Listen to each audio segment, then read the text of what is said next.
Hi, akkam jirtu firaa olta shooma firaatee kirraati. Vidiyoon koo kun viidiyoo lammaffaati. Viidiyoo lammaffaa chaanaalii firaateekiti. By the way, information tokko isinii kenna waa'ee chaanaalii koo. Chaanaaliin koo waa'ee teknoolojii irratti xiyyeeffata. Waa'ee teknoolojii garmalee beekanii toon ta'in jechuun waanuman beekurraa waanuman argadheerra yookiin immoo waanuman problemii face godhee solve godhee irraan sharing gochaa jira. Kanaaf chaanaaliin koo afaan lamaatiin amma kan viidiyoo gadhiisaa jiru afaan Oromoo fi afaan Amaariffaatiin. Kanaaf yookiin viidiyoon inni tokkoffaa koo waa'ee software notebook fan control jedhamu deessaa akkamitti faanii laptopii keenya akka to'achuu dandeenyu ture. I hope akkasin gargaare deeqaba.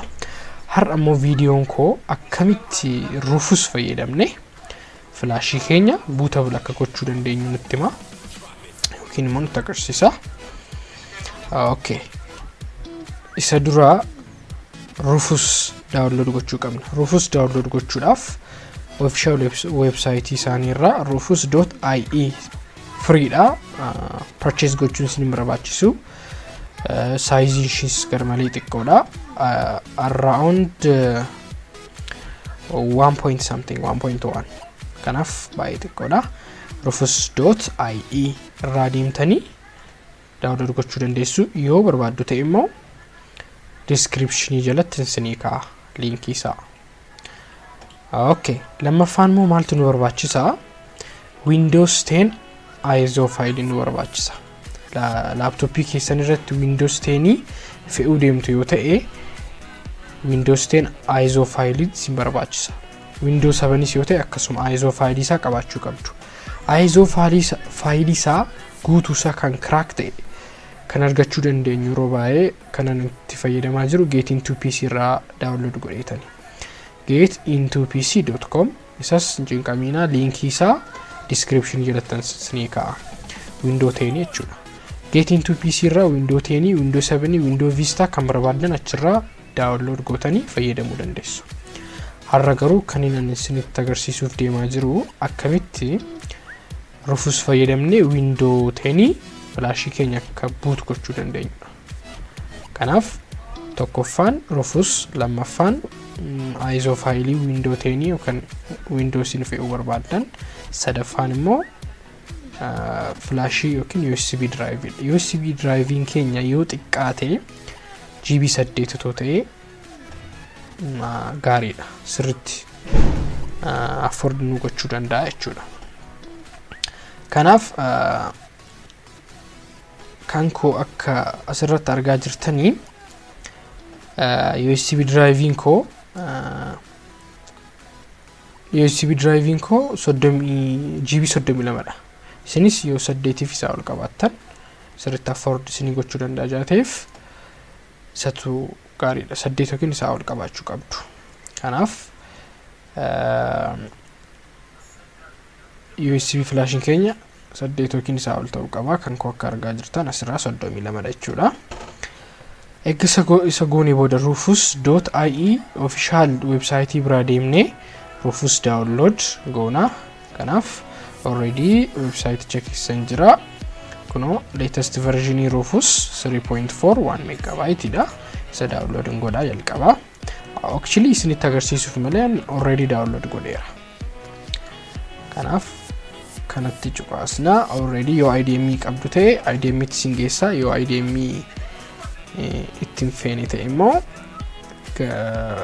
download managerii Chrometiin download godha. Ana sirratti amma isinitti agarsiisuudhaaf jecha window haaraan fe'ee jaateef IDM extension isaa install goone. By the way, asuma irratti kan isinitti mu barbaadu IDM extension install gochuun isaa namni itti ulfaatu jira. Argeera yeroo baay'ee rakkisa IDM kunis.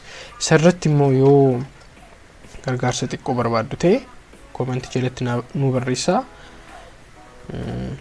Sarratti solutionii waanuma beeknu share sinii goona. Okay. Kan eega download goonee booda already asuma irraa run gochuu dandeenya software kan Rufus baay'ee simple dha. Oma complicated software miti 1 megabyte dha. Run as administrator jennaan. Kanaaf run jennaani. Okay, yes jennaani naannoo kanattis. Okay. Rufusin feature Rufusiti yoo flashin yookiin USB drive jirate directly detect godha Rufusin kun jechuudha. Kanaaf asirratti akka margaa jirtan 32 GB detect godheera. Flashin ani itti suuqee jiru 32 GB dha. So already detect godheera. Already sargeera jechuudha. As keessatti sabra dhaqeera. Kan biraa kanan beeku qabu window 10 ISO file window 10 locate gochuun qaba. Kanaaf as dhufeen select jedhaani. Egan select jedhee booda iddoon ISO file sana download godhee tan deema jechuudha. Kanaaf ani immoo files kun asan kaa'ee jira. Isa locate godha.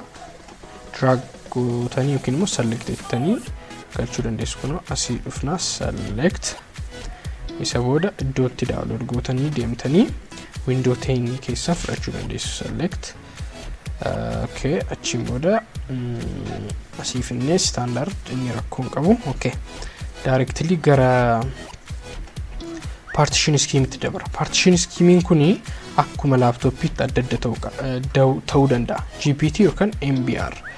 Isa moo akkamitti akka check goonu amma isinitti agarsiisa. Isa check gochuu fi gara this PC akkanii bira deemne right click tuqna.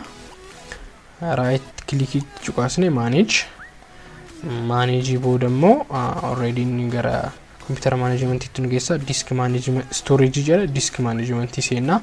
Achiin isa disk 0 jedhutti right click tuqaasne property select goona. Achiin volume isa jedhu jala as jala partition style keenya arguu dandeenya. Already GPT. Kanaaf partition scheme laptop kana adda baaseera jechuudha.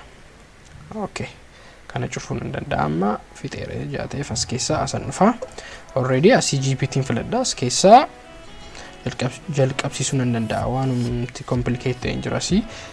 Step amma hojjenni kana yoo partition scheme laptop keessanii adda baastan ta'e yoo Windows 10 ISO file isa sirriisaa download gootaniitu ta'e wanti sirriisu hin jiru.